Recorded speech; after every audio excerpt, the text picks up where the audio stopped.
allow me to introduce you to the brightest, most flamboyant Intel Skylake gaming PC we've ever built. I call it the brightest, most flamboyant Intel Skylake gaming PC we've ever built. Now that's really what we call it.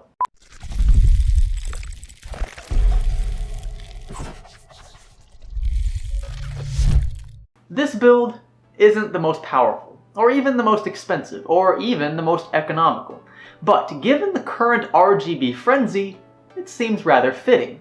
First off, it's packing an Intel Core i5-6600K from the Skylake lineup, currently overclocked to 4.6 GHz. Housing the CPU is the MSI Z170A Gaming Pro motherboard, equipped with 2 sets of LEDs, the right side of which features interchangeable RGB integration.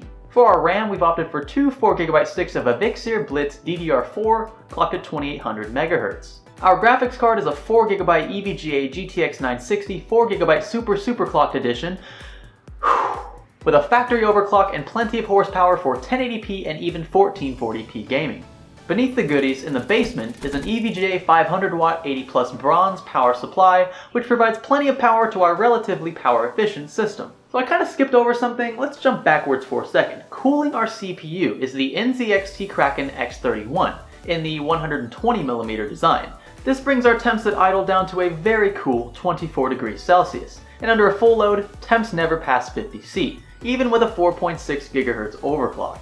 I think we may have struck the silicon lottery here, but more on that later. For storage, we're boasting the typical ADATA 120GB solid state drive that you can pick up currently for around $40 US. We also have a 320GB Western Digital Caviar Blue hard disk drive for general storage.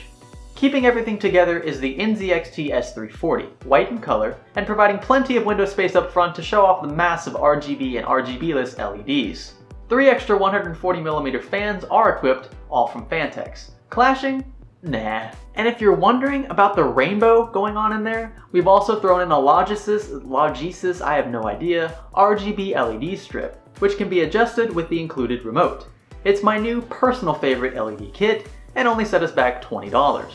I have a PCPartPicker link in this video's description to aid in your searches for all of these components. Now let me very quickly discuss what I meant by silicon lottery that I brought up earlier in this video. You see, all CPUs have theoretical maximums. That is, a chip will only overclock so much with a specific cooler before reaching unstable temperatures. That is entirely subjective, but I wouldn't suggest pushing this particular CPU anywhere above 75°C, just to play it safe. Now this absolute threshold varies from chip to chip. Even 2 chips from the same lineup will vary in terms of how much they can be overclocked. So our 6600K might overclock slightly better or worse than your 6600K.